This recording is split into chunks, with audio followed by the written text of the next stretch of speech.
The unveiling of the company of heaven. Every man and every woman is a star.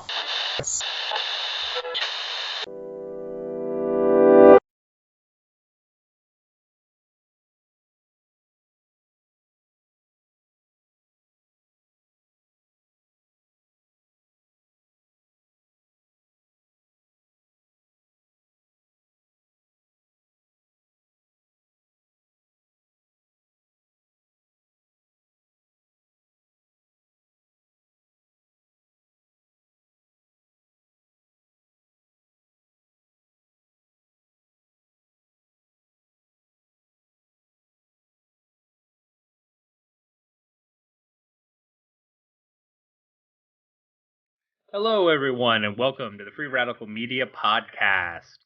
I am Eric Scott Picard, one of your co-hosts for this evening, joined as ever by the co-founder of Free Radical Media and my co-host for this evening, Patrick Ryan. So tonight we've got a pretty fun show. We've been looking forward to it. We've got a character called Dr. Bones on the show this evening. We're going to... I'm just going to read the bio that he has here on a page called godsandradicals.org, where he writes, Dr. Bones is a 9-year practitioner of the Southern occult tradition known as Conjure, root work, and hoodoo. A skilled card reader and spirit worker, Dr. Bones has undertaken all aspects of the work, both benevolent and malefic. Politically, he holds the anarchist line that, quote, individuality can only flourish where equality of access to the conditions of existence is the social reality. This equality of access is communism, end quote. A quote which I'll ask here in a moment. I think that can be attributed to Max Stirner. I know I've read it in insurrectionary texts before, but he resides in the insane, quote, state of Florida, certainly is, with his loving wife, a herd of cats, and a house full of spirits. He's also the creator of the Conjure house. So Dr. Bones, welcome to the show. Thank you, sir. Glad to be here. First of all, that quote did catch my interest. I've read it many, many times. I think it can be traced to Max Stirner. Am I right in thinking that? I don't think it's from Stirner. It certainly sounds like something he would say, because in Stirner's writings, he sort of lambasts the socialists and communists of the time, even though his theories match up well with sort of like egoist version of communism. But I'm not exactly sure where it came from, but as you've said, I've seen it repeated again and again in a lot of insurrectionary texts, and since I identify as a insurrectionist and a ego-communist, I take it as sort of a maxim. Right.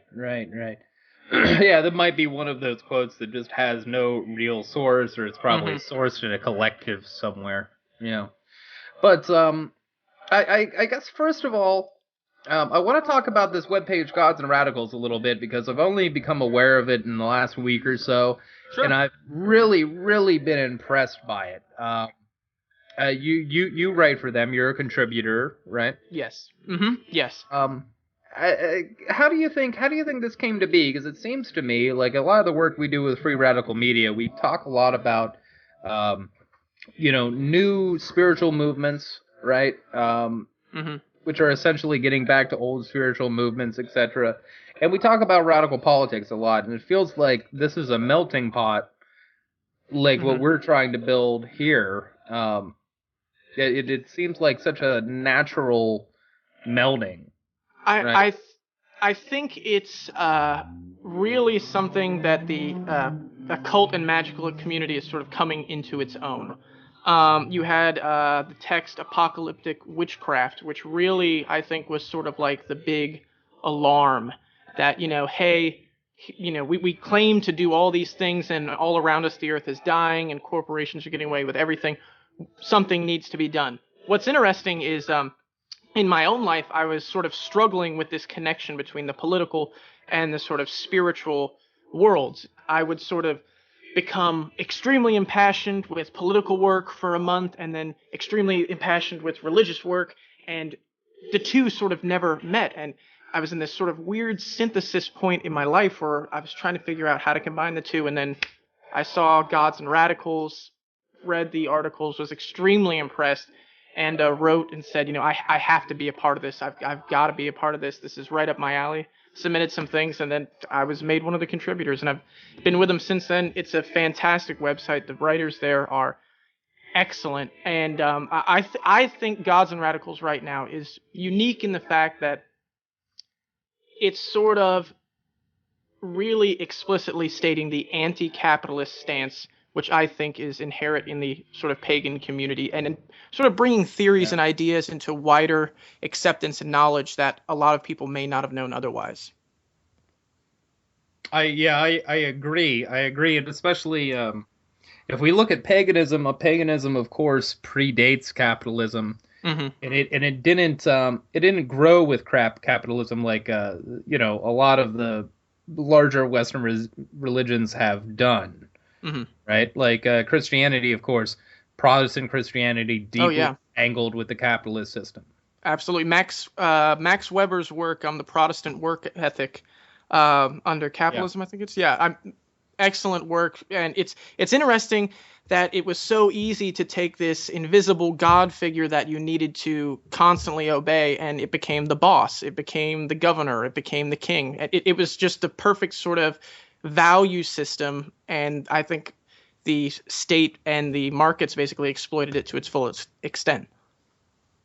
Absolutely, yeah. I recommend reading that work, but but that's precisely what happened. Especially with that Protestant work ethic, it exported to the United States, which later became the, sole flag holder for capitalism. Mm-hmm. Right? Absolutely. I think there's a deep amount of anti-capitalism inherent in paganism, and it also, we talked in your bio a little bit about your work with hoodoo. Certainly, those religions that emerged among diaspora groups, right? Yes, being deeply, of course, anti-capitalist. Yes, it's hard to support a system when you're literally owned by it. What I liked about hoodoo, one of the things that first attracted me to it is, you can go out to other traditions, other systems, and look for, spells or works or ceremonies that sort of relate to your life, wealth, love, all that. Hoodoo is alone in that they have works for court cases. They have works for getting out of jail. They have works to keep your landlord away. And what's interesting is it's almost like a folk history, that these were the real and present conditions. It's a very sort of proletariat magical system where you're not just, seeking to elevate yourself. You're actively trying to draw, business to your shop, or keeping the landlord away, or all these different things that I haven't seen in any other tradition. So that's one of the things I really sort of treasure about hoodoo and Conjure.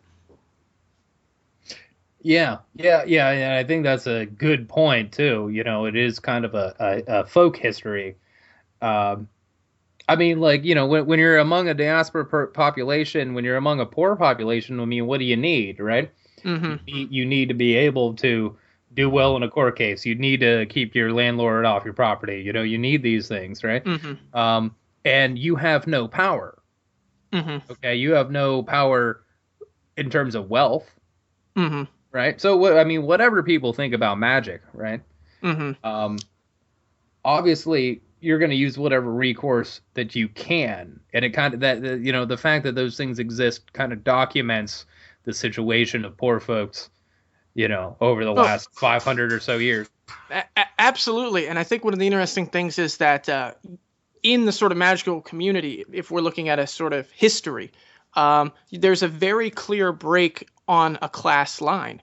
You have your sort of Western ceremonial magicians with their, robes and their tablets of Mars and this, that, and very expensive materials. These were all people that were state sanctioned, worked for princes and everything like that. And then you had the sort of witchcraft and magic of the poor folks that, was about meeting powers outside yourself, forming pacts, doing things like that. So they differ very wildly in practices and focus and everything like that. And it's just interesting that the breakdown of society, of humanity into classes has even extended into the practical applications of the occult. That's so true. Even when you look into like Europe, like you were just saying, like a lot of the European forms of magic, you look at a lot of the forms of alchemy, at certain points, a lot of those alchemists were even sanctioned by the church in some way, if you go back far enough. Whereas as soon as you started getting into, a lot of these more quote unquote pagan forms of magic, it was like that was when the church started like really coming down hard. Mm-hmm. Absolutely. I mean, you have John Dee working hand in hand with the British Empire. Yeah. This is Aleister Crowley. What's interesting is, here was this guy who was so libertine, so revolutionary, and in World War II, he did everything that the government wanted. He actively, there's a theory that he actively worked as a spy, not just casting spells for the British Empire, which he did, and this is documented at that time. So you've got all these sort of interesting things going on based on class nature. Another thing, Pope Honorius. Pope Honorius has a grimoire. Okay, that's all about summoning up demons and everything like that. And of course, it's in this Western ceremonial tradition where you're calling on God and this, that, and the other, and sacred names and what have you. But still, it seems so funny that this sort of aspect of history, this magical class history, is whitewashed, not only in the regular history that you and I learn in the history books. Certainly, the Catholic Church isn't selling Pope Honorius's grimoire at the, local church, but also in the magical community. They sort of forget that, the tools and the spells and everything, there is a very real oppressor and oppressed history going on here between these things. I don't think you can separate sort of John Dee's angelic language from the British elite empire. This is something that was born in it. This is something that was molded by it. That sort of entire Enochian system is 100% born from the well-paid benevolence of the British monarchy. I think you're probably right about that. And this is coming from somebody who's done a lot of Enochian work himself, right? Mm-hmm. And that's not... I think you're right about the source. Mm-hmm. Yeah, and that's not to chide sort of any... Because, again, as a Nietzschean, you do what... No system stands by its own. It's always something constantly evolving, et cetera, et cetera. But I think there is definitely, there has to be a history that is acknowledged there, and one of the things with hoodoo was that it has 100% always been the occult system of the oppressed, of the poor, of the sort of people that were literally suffering from state-sanctioned racism, capitalist exploitation, everything like that. So it's interesting how that sort of work leads you and into a sort of dialogue with politics, a system that inherently views the landlord as the enemy. Sort of, you have an underlying sort of dialogue and conversation going on that's not acknowledged while you're doing the act. You know what I mean? I think a big part of it, Bones, I feel like Captain Kirk. Dr. Bones. I'm sorry. I just had to throw the Star Trek reference out there. I think a big part of it is the disparate manner in which pagans have traditionally treated their gods rather than the mainstream religions. And that is that most pagans, whether they be from Europe, Africa, Asia, have never really treated their gods... those gods didn't make you bend and serve, right? Mm-hmm. They could be dealt with, they could be bartered with, they could be communicated with through the natural world, but they didn't necessarily make you bow and scrape, right? And I think there's a class difference that certain religions have been propagated because they fit this state narrative. Like a religion is good for the state if it teaches you to be servile and to not complain and to serve, Yeah. Well, no, what's interesting is that even with those forms, they haven't exactly succeeded. The way a Italian peasant treated the saints, for instance, great example of sort of like the continued existence of sort of a conversation and dialogue between the individual and the chosen spirits.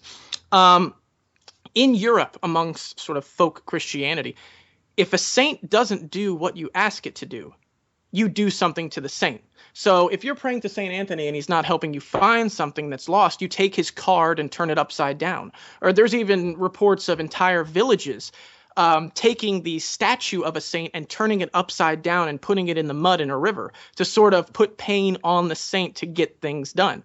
So even under the official Christianity emblem, these long existing things are still going on.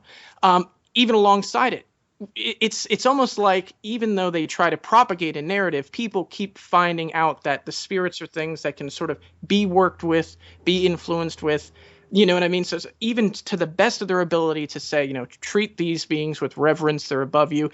Your average, folk Christian has a very sort of pagan relationship to the saints, to God, Right. Look at, one of the things I like to point out is, look at what Jesus has become to the U.S. Okay, so you have this Middle Eastern guy who is out there preaching a religion of peace.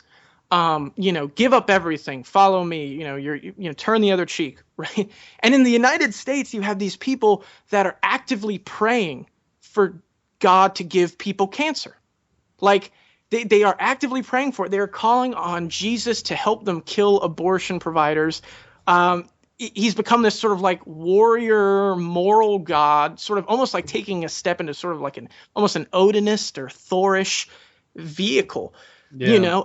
It's very strange. It's very interesting to see like this again and again, this conversation that human beings have with their religious and spiritual identities. To me, it always seems the same. If you take away the doctrine, if you take away the dressing, it always comes up the same. Wow, that really that really makes me go in a couple of a couple of different thought processes there. But I mean, I think you're utterly and completely right. You can't really contain people's spiritual beliefs within some kind of dogma. Everybody's always going to pick and choose the things that they want to believe from that dogma, right? And I think it's the same with the state system. Like, everybody's going to take and pick and choose the things they like about the state system and the things they don't like. I mean, there's this upwelling of natural resistance within human beings to these artificial power structures. And you see it in religion, you see it in politics. Absolutely. To me, it sort of speaks about this sort of this primacy of that sort of rebellious spirit. One really fascinating thing to me is the Fontenelle skull cult. And Fontenelle had this huge mausoleum filled with, all their, dead and everything like that. And of course, natural Catholic theology, you pray for the dead, you hope they're doing well. And so for a while, the church, didn't really notice what was going on. Well, people had been going into these catacombs, and they had been hearing the voices of spirits. And after a while, people had noticed that some spirits were talking more than others, and these different skulls would get sort of followings, and people would actively work them. And I mean work in the occult sense.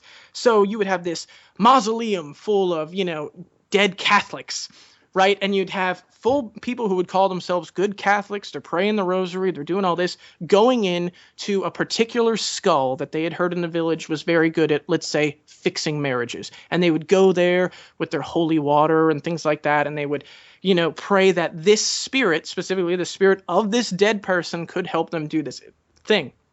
It got so big that the Catholic Church closed it down. They put bars on the catacombs, everything like that, until finally, and I believe this was after World War II, they opened it back up.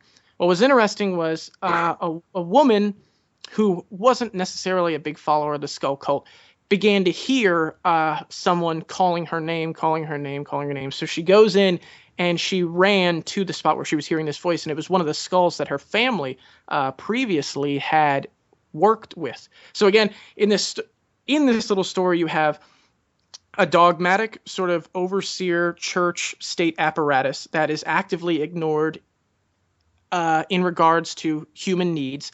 You also have this sort of very real and present reality that seems to come up again and again, communicating with the dead, working with spirits, this sort of occult phenomena that arises, in complete defiance of the dogma.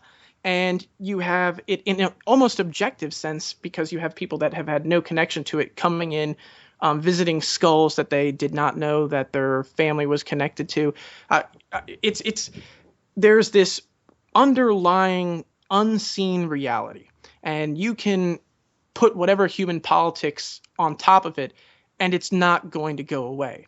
And this unseen reality is one, to me, that perfectly jives with anarchism because it's about relationship, I think. I think it's about human beings realizing that there are things out there that are sort of bigger than they are, different than they are, but those things are willing to come into a working relationship, a sort of very mutual aid aspect. You give me candles and liquor, I will help you do this. And it defies all state and religious dogma. And to me, it seems almost like the sort of true objective reality of the world. It's true too, because it's, you look back. I mean, it goes back way before the state. I mean, as far as what we know anthropologically, and you look at a lot of these tribal traditions in the Amazon and whatnot, and they're doing just that. They're communing with the spirit world, and this spirit world, like you said, is actively worked with. It's not something that's above and beyond you that you'll never really fully be able to understand. It's something that you could actually form a relationship with. And some of those relationships are good, and some of those relationships are for the worse. Yes, absolutely. Absolutely. And go ahead. Well, I wanted to say that it always seemed to me that if you wanted to separate a lot of like the more established religions, and I'm not saying so much even the Western ones, because you see it in the East too, they're very hierarchy based. They're very based on a lot of like contemplative practices, and contemplative practices are great. I meditate every day and whatnot, but I always felt like a lot of the quote unquote shamanistic type traditions, they weren't based so much on contemplation as much as they were on ecstaticism. Yes. It was like actively getting involved with these energies instead of trying to transcend them and escape them. It was like getting deep in them and finding the liberation or whatnot, or the power in the heart of it. So it always seemed like they were much more of instinctually, it always seemed like they were much more anti-hierarchy, anti-patriarchy, Yeah, well, and for instance, I think both sort of splits in sort of philosophical thought there. I think they're still getting to the same thing because, okay, contemplation, if you're really getting into it and you're meditating for, 5-6 hours, you're sort of dissociating the self. If we look to traditional African religion, you want to talk about dissociating from the self. You are removing the ego from your body and allowing another ego to enter you. My own work is extremely visceral, sometimes violent. It's kind of interesting because one of the things about hoodoo that I always thought was weird was no one ever told you what like the magic was supposed to feel like or do.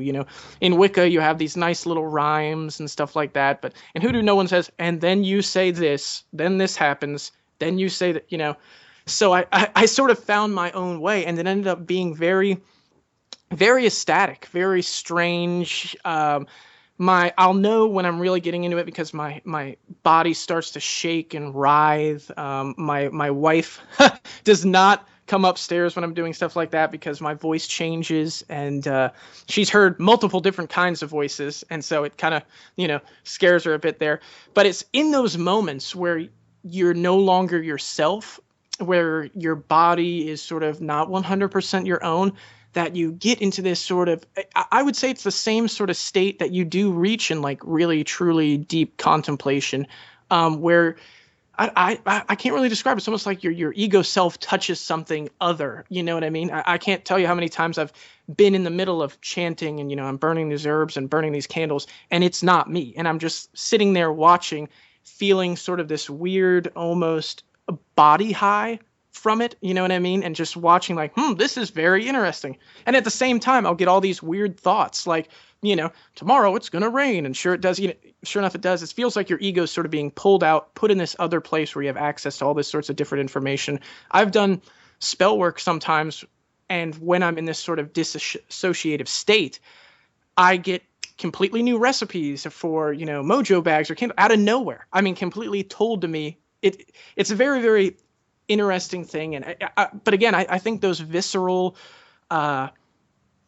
body contact religions and faiths, when you really get down to the nitty gritty, both the contemplative tradition is about getting out of yourself. And when you're engaging in those sort of visceral practices, when you're actually in the thick of it, I think you are no longer yourself as well. So it's sort of at the core of this is this sort of Gnostic idea of basically ejecting the spirit out of the material world. I think that's the sort of unity between the two. Or as Terence McKenna used to say, contacting the other, finding the other. Absolutely. Yeah. Yeah, and I feel like, I don't know, I personally feel like when you're in those states, it's kind of a straw man argument, how to reach those states. I feel like they're just different paths to the same source, right? Mm-hmm. I think the ultimate end goal there is to unify with this one that all religions talk about, right? Oh, one source. And I think what they're talking about is the universal consciousness, right? Which is essentially the source of all information. And I think once you get into that point, you feel something really special, whether you're going left-hand path, right-hand path, I've what you're following. Yeah, I've done, in my own, one of my big things, Gnosticism. I've read a lot of Gnostic works. I've done sort of Gnostic rituals. The best of the Christian Gospels. Yeah. Gnostics, the best ones. Yeah, pretty much. Well, no, and this because if you look at it, sort of, to me, Gnosticism is in a way sort of this quintessential anarchist philosophy. The world is bad and it's run by these bad things, and the goal is to get enough knowledge to get yourself out. If that's not insurrectionist, the idea that the demiurge plays the perfect role of, the state. All the archons are, all these things that are. I read this one excellent thing that, had the archons not just as these spiritual entities, but these sort of memes almost. What's more archonic than this magazine that tells women that you're not good enough? If you aren't having enough sex, you're not good enough. If you don't look like this, you're not good enough. So buy these products that cost X amount of money, which you will need to work X amount of hours for, in this endless sort of cycle of buy things, sell yourself, buy things, sell yourself. It works perfectly with sort of the Gnostic gospel. And again, I think that's one of the things that in hoodoo is very interesting, is that hoodoo does not have this sort of hierarchy of gods like in some sort of pagan, in some pagan traditions. If I was into heathenry, you got Odin, you got Thor, you got Tyr, you got all these guys. In hoodoo, there's, of course, that leftover remnants of Protestant Christianity that sort of play very interesting, because it's the idea that you can get in contact with God and it's up to you to go from there. Or in the sort of Catholic strain that, hey, you can get in contact with whatever, it's all up to you. So the individual conjurer is sort of very much the individualist anarchist. He's making individual deals with individual spirits on individual terms without any intermediaries. If I want to do something, I don't need to go to the god that is in charge of this or the goddess that's in charge of that. I find a spirit to work with, we have a conversation, we make terms, and we sort of form a working relationship. Very much a sort of sterner union of egoists. They get something out of it, I get something out of it. Together we create a greater reality. Yeah. Again, I think the whole system just gels together so perfectly. Two things here, two questions. First of all, I want to talk about Max Stirner a little bit, because I know that you are a fan of Max Stirner. Love me some Max Stirner. And then secondly, the question would be, what do you say to the large strain of at least American anarchists? I can't speak for the rest of the anarchist community worldwide, but the large strain of American anarchists who are proponents of atheism. Now that's a very good question. Which to tackle first? I suppose, because I've battled this in an essay of mine, which was called Capitalism is a Death Cult and Science is a Whore. I think the left, I shouldn't say left, I think the large amount of anarchists that sort of propose this sort of no gods, no masters thing are kind of missing something. Like, what's interesting is that they are just as guilty as the Marxists of holding on to something that is long past and long disproven. They're holding on to this sort of materialistic Victorian science that has absolutely no place in the modern world. Zero. Daryl Beam has done experiments that show that human consciousness can basically kind of time travel.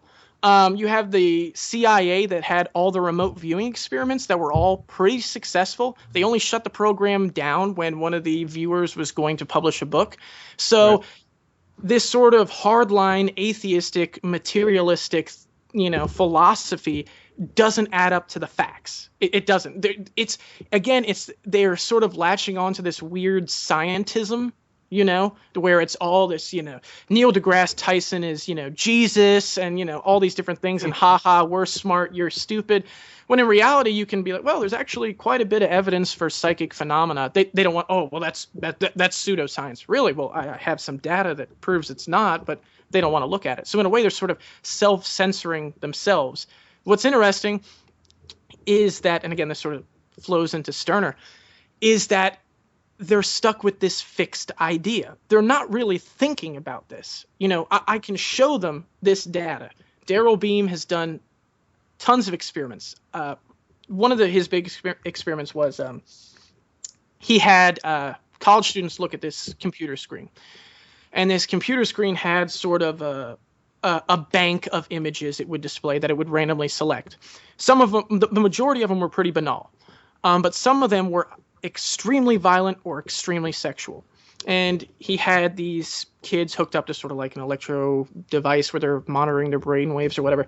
And what he noticed was that their brain waves picked up in the sort of sensory areas that your brain does when it deals with violence and sex and stuff like that 1 second before those images popped up. Now, there were no researchers picking the images. They were completely randomly generated, this, that, and the other.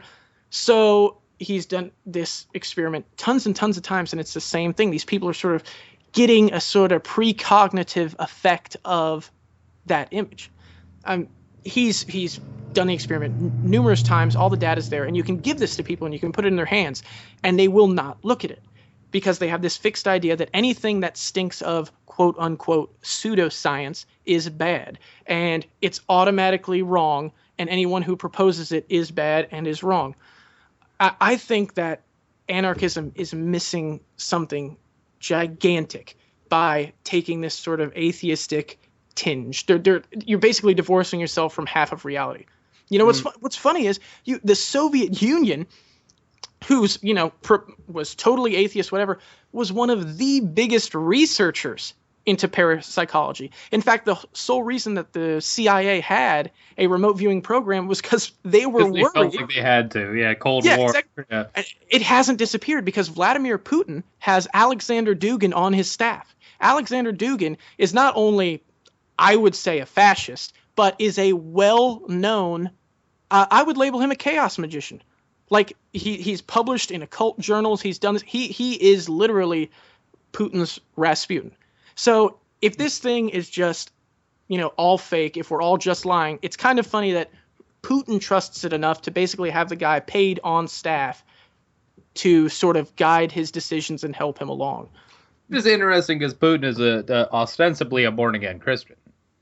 Yes, well, Yeah. so were the Romanovs. You know what I mean? They were Christians, and yet here, again, the Russian culture has this very interesting realpolitik trend running through its society. You know, like they always say one thing, but then when it actually comes down to it, they, during the Soviet era, they were, the new, Soviet man, when in actuality, the work ethic was terrible. Most people hated it. It's very interesting that they say one thing, do another. Putin's no exception. But again, to get back to that, what amazes me, I always tell people, you know what, try it. If you are really truly a 100% lock and stock atheist, go spend the night alone in a graveyard. It's really that simple. But how about you bring some wormwood candles and actively call out to something there? Maybe you knock at the door. Rather than deny that there's a door there, knock and see what you get. To me, it's no different than the Christians who are aware that things exist, but they don't deal with them because they've been told that they're bad. You know what I mean? Like I know someone who I personally believe in reincarnation, and I was telling this guy about it. All these kids that come back with evidence that they shouldn't know about. In fact, there was one kid that was able to lead police to his murdered body. Like, yep, there I am. That's where he buried my body. And this was a case that was like cold for like 20 years. No way that kid should have known that. No way the kid should have known details. And I'm like, this is, evidence that, we come back. And his response was, I think that's all demons. And I'm, what? What do you mean? It's like, no, those are demons telling those kids that. So it's just sort of like this great logical fallacy they have built in. And it's the same thing with the atheists. They've been like, nah, that's just a kid making some up. Well, no, it's actually like case data and this, that, and the nah, totally coincidence. Yeah, exactly. It's totally a religious concept, in my opinion, 100%. Yeah. And I tell a lot of atheists, especially hardline atheists. I mean, look, we talked a lot about this with Mark Kortsky in the last show, scientism. But the atheists, they're replacing one religion with another. Exactly. Right? Atheism has now become this religious concept that's replacing an inherent human desire for spirituality. And what I tell a lot of people is, especially there's a lot of atheists out there who are just disenfranchised with the religion that they grew up in. Yep. Right? So if you grew up in, like fundamentalist Christianity, I understand that you're that you have a certain bias against that. But the thing is, when you have a spiritual religious experience, it doesn't mean that that particular Christian God is true. Oh, right? Yes. All that it means is that there is something beyond yourself, right? Exactly. None of us are trying to say that this one thing or another, at least nobody sensible that I've ever talked to, is trying to, define it as one thing or another. We're just saying there's something there. Well, yeah, and what's interesting is, like, I know a friend of mine who's, one of those hardline new atheists, and, he's like, well, if God existed, why wouldn't he save dying children? And, the problem of evil. This is the worst philosophical problem ever put posited. Yeah, exactly. It's like you presuppose a God that gives a shit. You know what I mean? If we're talking about the God, I'm talking, the penultimate universal being. Do you think that the thing that built planets literally cares if you win the lotto? Cares if you live or die? No. What's interesting is in voodoo, not a lot of people know this, voodoo is a monotheistic religion. Voodoo, Voodoo, should I say. Voodoo is the Louisiana sort of offshoot, anything goes. But in Voodoo, you have this concept that there's this overarching God, but it is so far removed from humanity. It's so distant. It's so beyond us that we can't really come into contact with it. It's beyond all understanding, which again, a very sort of Gnostic idea, which I find very interesting. And so the idea is that you contact the Loa, who are these intermediaries who understand the human condition, understand what it is to fall in love, what it is to be poor, to be angry, and things like that, because the totality, the ultimate ineffable God doesn't understand any of that. Those are the beings that you talk to. But yeah, this idea that they're stuck dealing with this fatherly figure that like cares about them and wants to just love them and hold them and cuddle them. And it's like, I'm sorry, but any good occultist will tell you there are things out there that will kill you, and they will not care at all about it. That's just the way life is. If you're looking for someone to hold you and caress you in the wild and crazy abyss we call living, you're shit out of luck. Yeah, right. Exactly. Well, that's exactly what I've said oftentimes lately. Is you can't accept the premise of the question, right? Mm-hmm. So the premise of the question is, in the problem of evil, that you're presupposing like 47 different things, that this particular God is true, that the things that are written about in that God are true. Mm-hmm. Right? You're making all these presuppositions. And I think with anything, any kind of critical thinking, you just can't accept the premise of the question. You have to get down to the dirty nitty-gritty of the truth here and attack it from all points. You Absolutely. can't just accept one dogmatic aspect as being true. It's, Exactly. What's interesting is that this is a distinctly Christian phenomenon, because in Judaic faith, where there is no messianic figure, it's just the one, the totality. In Kabbalah, there's the idea of Gevurah, which is the left-hand path of God, the severe aspect. Absolutely. The pillar of severity and the pillar of mercy. Yeah. So there's like, yep, God, you sat there and watched the Holocaust. Yep, it totally happened. And to me, that's a sign of a much older faith that like has a clear understanding that like, this is not some cartoon show where everybody, has a good time at the end. Like the world is not. I think this is why. I'm a big fan of Nietzsche as well as Max Stirner. That in paganism it clearly identifies, and not just paganism but occultism even more so, should I say, that the reality we exist in is a web of competing wills and desires. There are some things out there that really want the best for humanity. One of the best things about working with the saints in hoodoo is, these are a lot of times people who have lived and then they died, and they honestly just wanted the best for people. They wanted to help people. No one is going to call upon, St. Anthony and have like a demon just, blow through their house or something like that by accident. You know what I mean? He's a very benevolent sort of spirit, stuff like that. St. Christopher. Sure. Yeah. But then you also have things which have this sort of indifferent attitude. A lot of sort of the dead have a very indifferent attitude, a sort of what's in it for me. A lot of times working with the dead is very interesting because they're often very confused, because they've kind of, I can remember one story. I was doing healing work for a client, and I went down to the cemetery, and I, through trance, had determined that I needed to find an army medic to help in the work.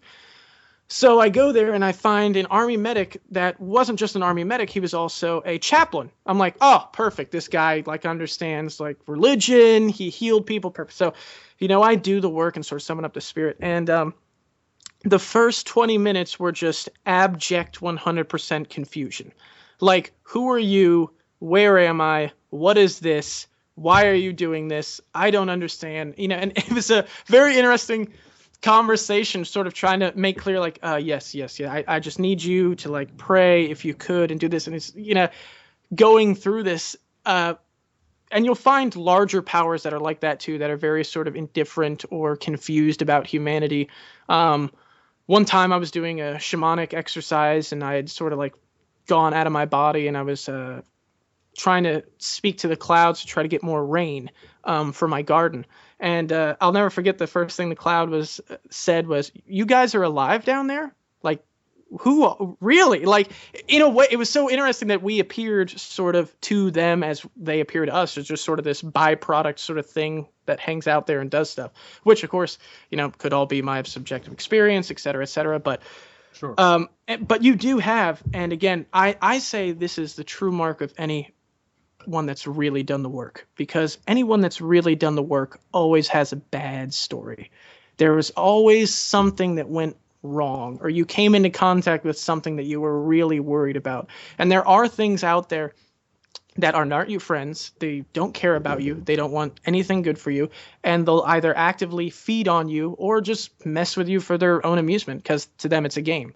That's sort of the real reality we exist in. And it's what's so funny is that spiritual reality translates to me so perfectly to the sort of human social reality that the state, I'm sure there are some people in government that honestly get in there and they want to do the best. And then there are also people that just actively hate people and, don't care about anything.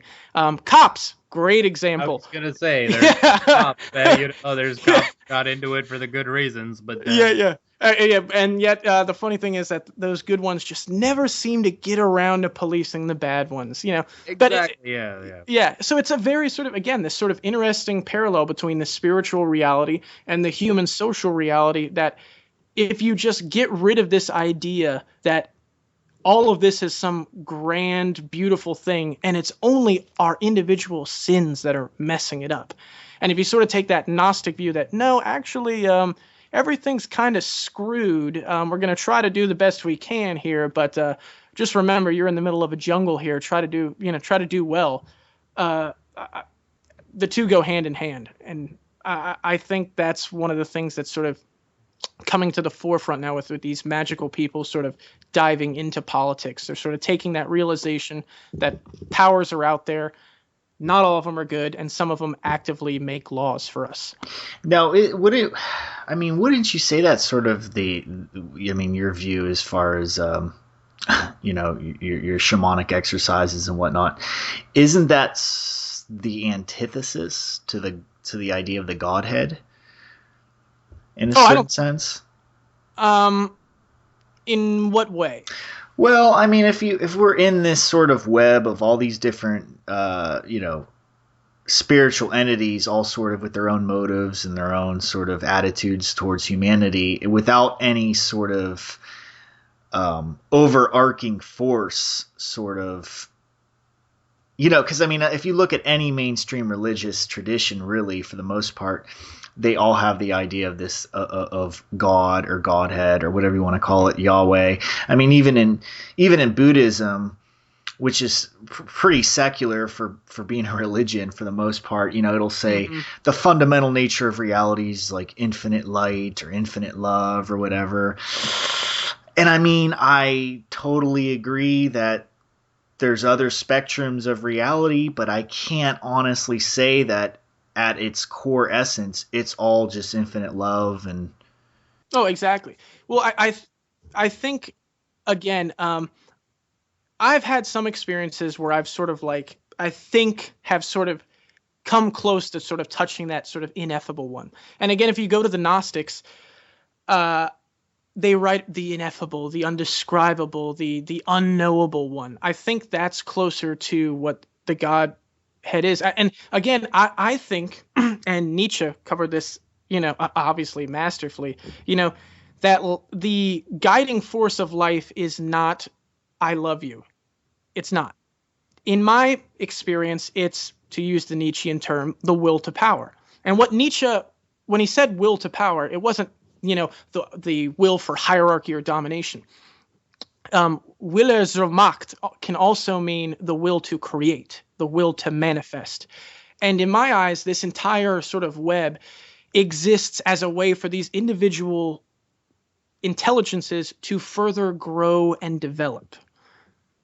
Even in pain, and again, if you have this sort of cycle of reincarnation, let's say you have 100 lives and, one is absolutely just terrible. You're living in Gaza and, the IDF is just, doing whatever. That's just one. You know what I mean? I don't look to, well, I'll dovetail back to that. But so it's all about experience. It's all about learning. It's all about growth. It's all about developing. It's all about individuals becoming well, and not just forming relationships, but also becoming what Stirner called the unique. about truly becoming, or Jung called it individuation, of like freeing yourself from these archonic subconscious impulses and chains and sort of like past behaviors, and really becoming a true, freely functioning, willful individual, no longer being bound necessarily by the overarching spirits that hang around you, or the morality given to you by the state, or, you know, doing all these things. I think that the will to power, that idea of manifestation, of truly becoming, is the goal. And that's what this sort of overarching Godhead wants. And it wants it for all things because it is all things. So what's necessarily good for a cancerous tumor, you know, to develop, to manifest, is not necessarily good for your liver. Sure. But both things have this sort of desire to manifest. And to me, that's what the Godhead, if I could call it that, is. It is the supreme desire to life. Not necessarily good life, not necessarily bad life, but just to creation, to manifestation. Sure. Come to fruition. Which is something that we see in our observations of the natural world, right? Oh, absolutely. That will to life. And so as far as we can see and observe, which is, I'm going to say, the scientific impulse, right? Well, the universe naturally lends itself toward an orderly, functional nature, and it lends to life creating and propagating itself. Well, see, I don't know if I would necessarily say orderly. I don't think that it, and again, this is sort of like the big break in like Western traditional esoteric thought, because like Western traditional, you know, sort of occult traditions are like, you know, there's a plan, you're part of it, get on board, and we're all going to make it up to the Godhead. Whereas natural sort of faiths, like a lot of indigenous faiths, a lot of African faiths, are like, yeah, it's pretty much a jungle out here, and we're going to do the best we can, and we know these one spirits over here, they're really good at helping us, so we're going to help them out, but that's just life, you know what I mean? Like, it's hard to... Aleister Crowley called this thing, you know, the trance of sorrow. This is something I picked up from, like, Gordon's Rune Soup. You know, like, all suffering is, you know, just a byproduct because God wants you to learn something. You know, this sort of very Christian idea that, like, everything that happens for a reason, and God, it's all part of God's plan. Well, that's really hard to tell someone when their 5-year-old daughter gets raped. Right. You know what I mean? It's really hard to sit there and tell them this is all part of God's plan. You know, go down to Gaza and tell, you know, these children being, you know, having white phosphorus dropped on them, that this is all part of some divine cosmic order. And really, it's all going to work out in the end.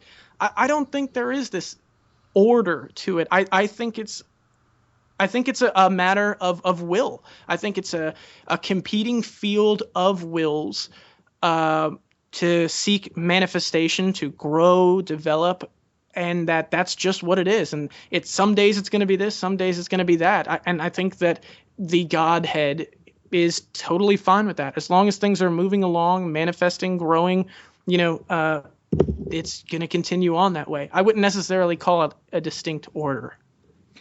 I see what you mean. I think what I was mostly talking about in terms of order in the universe was, you know, like essentially, you know, if you set an object in motion, it'll continue until it's acted upon another force, right? Mm-hmm. So the laws of physics, the natural scientific laws that we've identified, and the scientific laws that we have not been able to identify yet, there is some manner of order to the universe.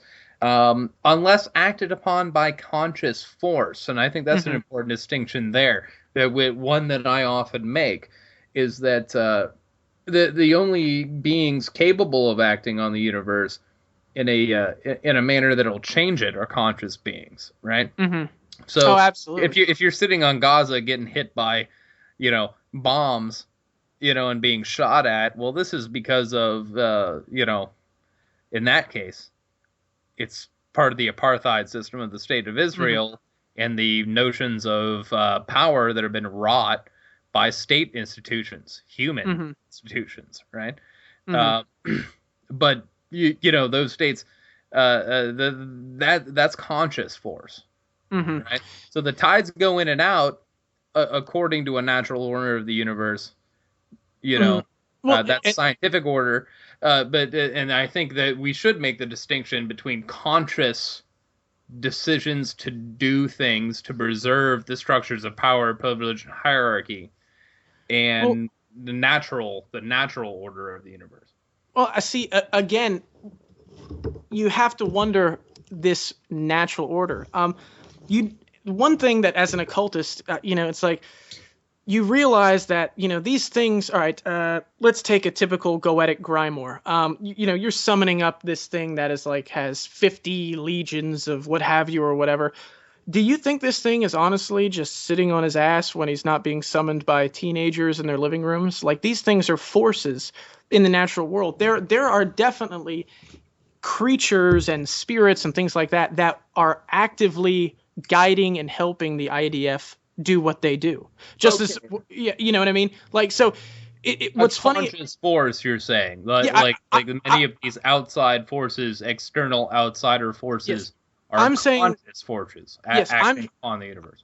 I'm saying that I think as the universe exists and there is only subjective force. That what we perceive to be the natural order, let's take a typical, a small patch of forest.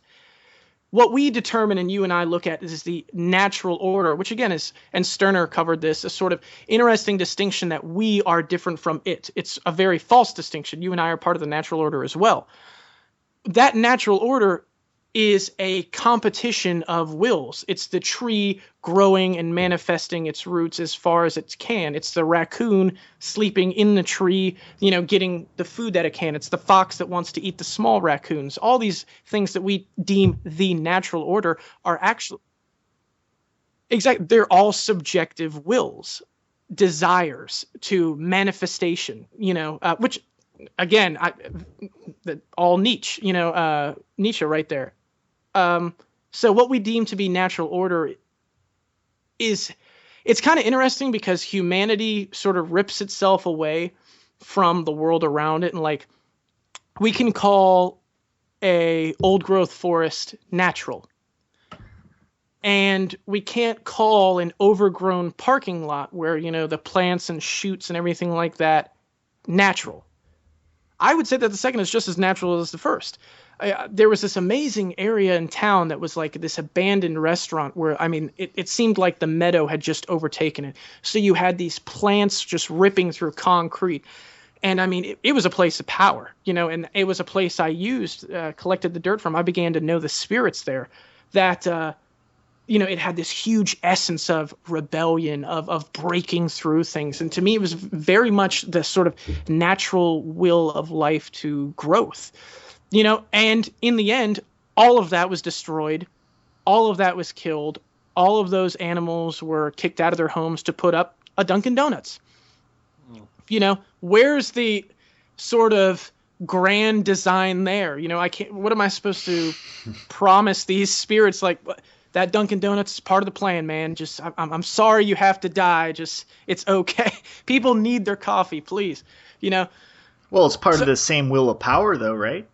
It is, and that's essentially Stirner's idea behind Insurrection, is that, life is this combative nest of wills, and that the cop on the corner is not going to just go along with whatever you say. He is actively going to fight you, which is where anarchism has always had this strong point of direct action. Of, we're not going to just build some vanguard party or elect someone into office that's going to change things. Start to change things now. If you don't want to see people evicted, get in a line and stop the cops from evicting them. Period. Take part of your own will and actively change the world around you, rather than hoping that there is this sort of divinely inspired will that's going to make everything okay in the end. And not seeing, Stirner rejected this theological principle that history is moving towards some goal. History, to me, and again, I'm just speaking of my own, experience is not moving towards a goal. It just is. There is no finality. You know, I love these. Agree with that. Yeah, I love these people on the left that are calling this a post-capitalism. They've been calling it post-capitalism since 1910. You know, where's the post part? You know, stop kidding yourselves that, you know, in the only revolution that's just around the corner is the one you yourself are going to make. Period. Right. Stirner had this great quote, you know, freedom is not something that falls into man's lap like a fairy gift. It's something that each individual has to fight for and to own. Yeah. I will say, though, as far as the term, late capitalism is the term that I usually use and hear. If we're looking at the situation now, we certainly have to be living in the late period of capitalism historically. I hope because I hope in 50% terms. Okay, because there's a good chance that we're living in late capitalism because capitalism will destroy our race, right? Will destroy humanity completely in terms of climate change. Mm-hmm. There's a fair chance of that, in which case capitalism will end because we'll all be dead. Or because we're going to transition into something new because capitalism will inevitably end in the end of the human race, right? Well, So currently, right now, I believe that we are living in a period of late capitalism. But it is, again, I agree with you on this. It is up to us, collectively, as a species, to decide whether or not we want to end our species by continuing this capitalist charade. Mm-hmm. Or to abolish it. Well, it depends, because what do we define as capitalism? You know, one of the interesting things that's come out of the sort of communization trend or egoist communism is that people are they don't want to be workers. You know, the entire history of the left has been, you know, liberation of the working class, you know, own your workplace. You know, that's great. And I mean, a worker-owned McDonald's would be better than a regular McDonald's. But at the end of the day, you're still working for McDonald's. I completely agree with that statement. Yeah. You know, it's... Right? It would be marginally better for your quality of life in the short term, but the system itself has to change. I completely agree with that. To me, taking the sort of egoist communist line, to me, capitalism is the division of society into a class structure, but also the primacy of the buyer-seller relationship. You and I are defined by the goods we produce, the products we buy. That can continue to exist forever. Now, can capitalism change? Certainly it can. The robber barons period of capitalism, which was very sort of laissez-faire, that's gone. Everybody's a Keynesian now. U.S. shipping is completely subsidized by the U.S. government. So you and I are paying for Walmart to bring all of its stuff from China to sell here. That's what we do. That's 100% state intervention. That's one of the things. Which is why I think the anarcho-capitalists are the greatest fools of all. Oh, absolutely. Now, but, you know. Absolutely. All they have to do is read Snow Crash to see what their, paradise would be. And I think they'd probably change their tune. But no, capitalism, if we have this idea that you and I are primarily economic units, and we exist as economic units first, and then after we've fulfilled our economic functions to continue to live, are allowed to pursue our individuality, I can see that going on indefinitely. I mean, look at these people who worship brands. You know, one of the things that really seems so odd to me is like in a geek culture, and I use that, you know, just as the term that's often thrown around, this fetishization of brands. Apple, Microsoft, Xbox, PlayStation. These brands aren't just brands anymore. They're identities. People identify their entire existence around these commercial products. Even ideologies. Even if you look at Google, it's an ideology now. Yeah, and they're building structures. They're building towns. You know what I mean? That's what we're moving into. So to me, when I define capitalism, I say the stratification of society into classes and the primacy of the market relationship. If we are still bound together by the buyer-seller relationship. Okay, we're still active nodes of the capitalist system. One of the things, perfect example of like how this sort of relationship mucks everything up. The Uber CEO, who is a total just terrible person, everything like that, is investigating using Google self-driving cars for Uber, and he made the point that will cut costs dramatically because the most expensive part of Uber is paying the driver. If you cut out paying the worker, of course, yeah, exactly. So if you cut out the driver, the cost drops dramatically, and it will actually be cheaper to just get self-driving Uber cars than to own a car, right? Now, what we have right here is the sort of skeleton of a social function that can go two ways. We have the foundation of something that could turn into subsidized free transportation. You could even just be a regular Democrat, Republican, what have you, and just say, we'll pay a little bit more in taxes to maintain these things and keep them fueled, but anyone will be able to access this, and we'll just have 100% free transportation for our citizens. Yay. Or you can completely privatize that, get those people in those cars, and then, using the power of capital, let's say there's a bad accident between human-driven cars, lobby the state and say, well, we've got these cars that are self-driven and anybody can afford them now. Let's get people-driven cars off the road because they are just so dangerous. And the legislation will be all about protecting the kids and everything like that. And then they'll just ban people-driven cars. And then right there, the only way to get around will be to pay for it. And then that'll be something that just becomes ingrained in society, is paying for travel. That's the only way to get around, et cetera, et cetera. I think this goes to like what Stephen Hawking in a Reddit AMA just recently was talking about transhumanism, and it's even a larger problem than that. Although certainly that scenario that you just laid out, I can totally see. He said that automation will either cause a great renaissance in human liberty, right? It's the best case scenario, or it will enslave human beings into a system of the deepest class poverty that we've ever seen. Oh yes, and Stephen Hawking said that history has taught us over the last, I would say 6,000 years, that certainly it will lead to the latter. Right? And I'm tremendously encouraged by the march of technology. I'm by no means a primitivist, but I think we need to be very aware that if that technology is held in the hands of the privileged, it's going to be no good. Oh, absolutely. Right? I like to tell people the next 50 years will determine the next 200. Absolutely. Yeah. We live in extremely interesting times. And there is hope. But before I get to the hope, I'll say it, another bad example. Mars. Okay, the race towards Mars is almost 100% just big private money. Okay, and you have these people like, oh, we're going to make it on another planet. That other planet is probably going to be a corporate hellhole. Okay, if you're a Martian settler that's on this private base, what response do you have to your boss telling you to do anything? They will literally be able to say, well, if you don't like it, I guess we can just turn the oxygen off in your room.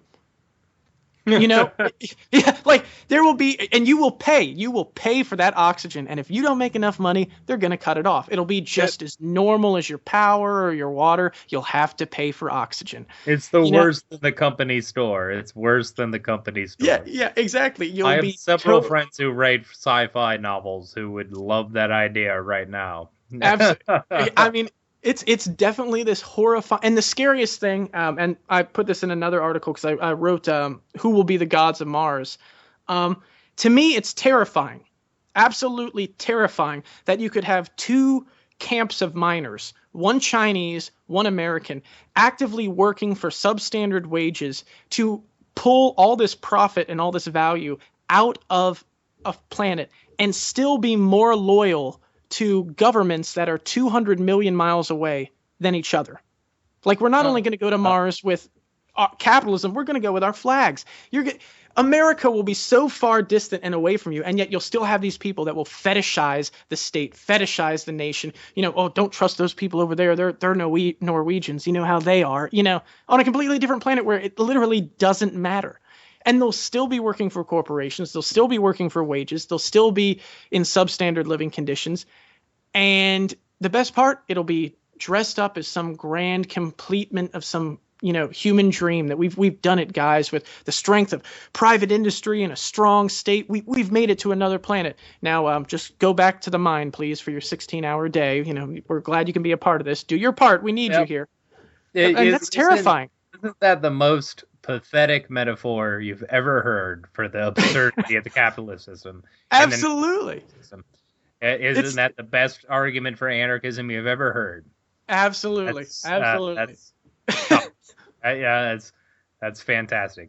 Well, the thing is, I want to take that clip out of this podcast and spread it around the world, man, because that's a sorry state of affairs, isn't it? And that's the destiny of humanity. Like, think about all the millions of years of evolution just to get on another planet to sell Big Macs. I mean, like, God bless America. Fantastic. We did it, guys. Right. High five. And with just the reluctance to say no, enough is enough.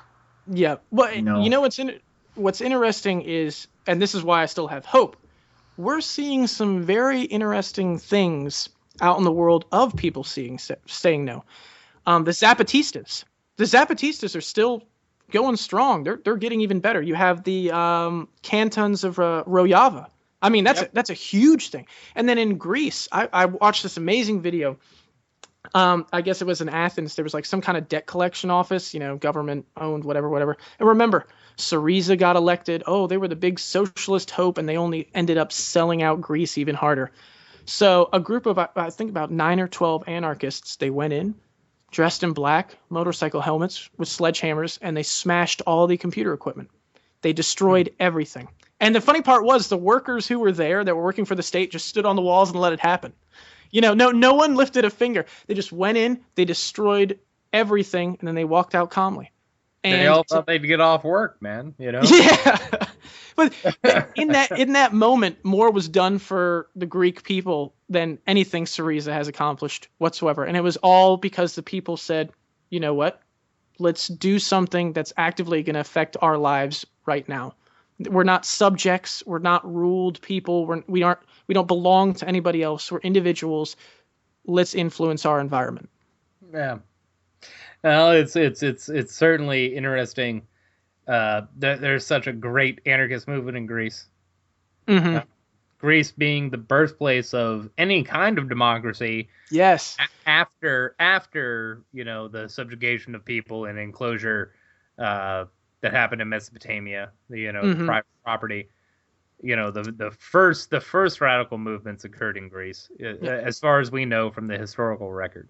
Very, very wizardy, isn't it? Like the birthplace of democracy becomes this sort of controlled lab for austerity, but the people reject it. It again, you see the spiritual blend into this political format. There's omens here, there's messages.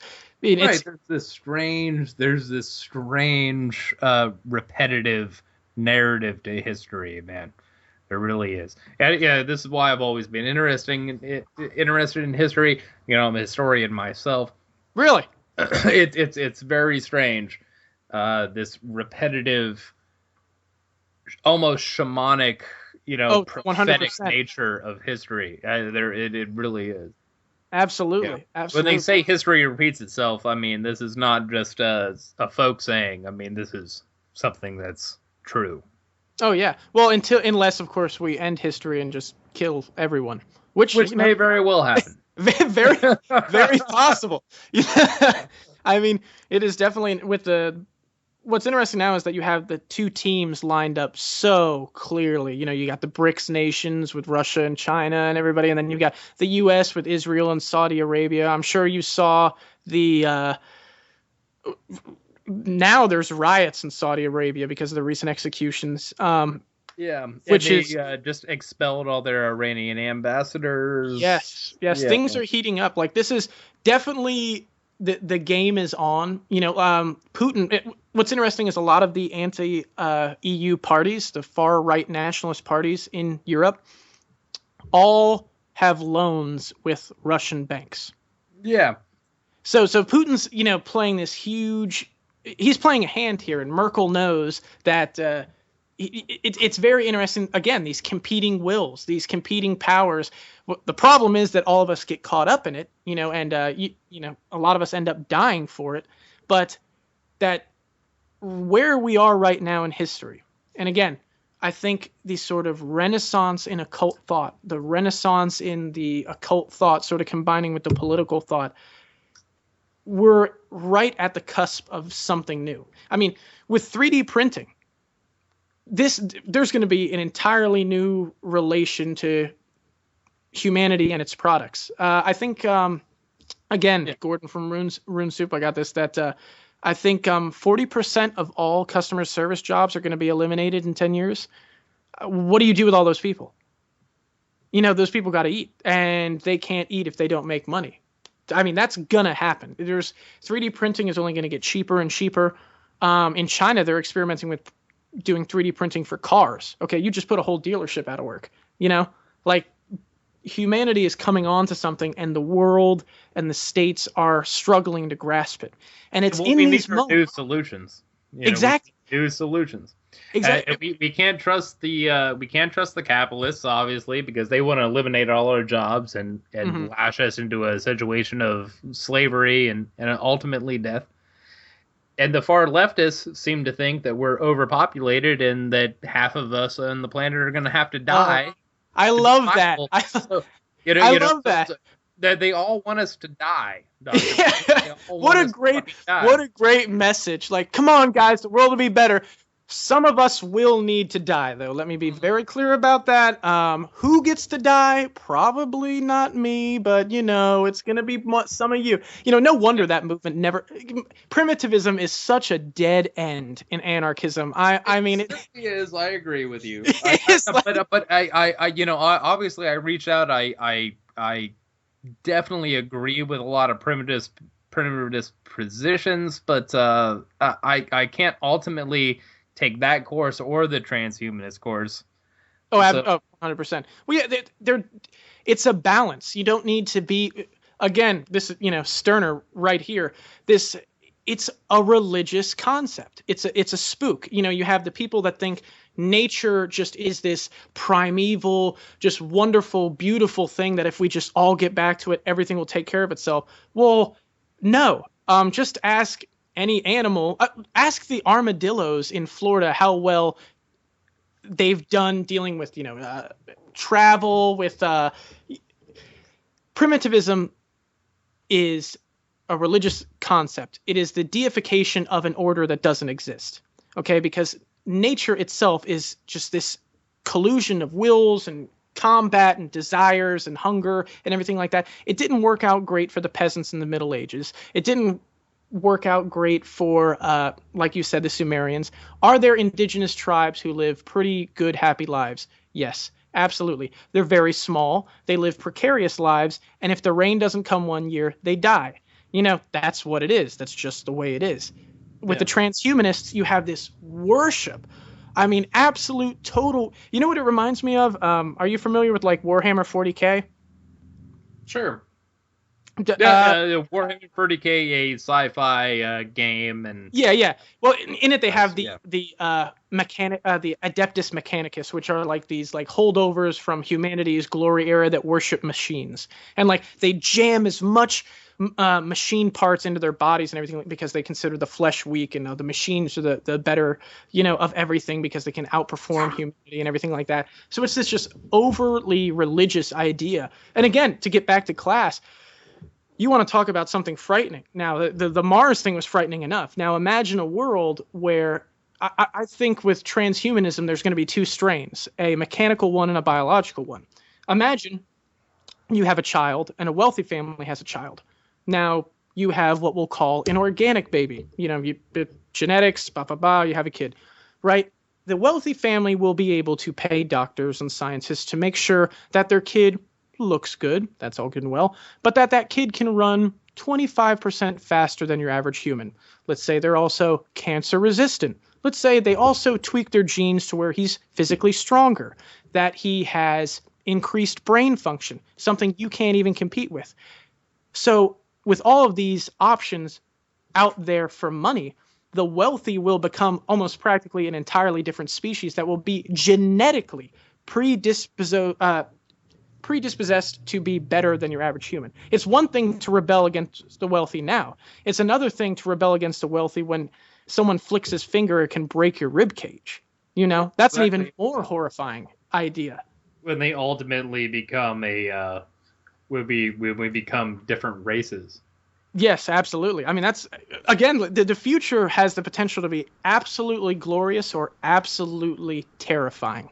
Right. Don't you sort of think, though, that technology is sort of, in a way, it's sort of like a balancing force amongst us? I mean, from what we see right now, I mean, hell, we're having a conversation on anarchism, anti-capitalism right here. We're doing this for free for the most part, you know.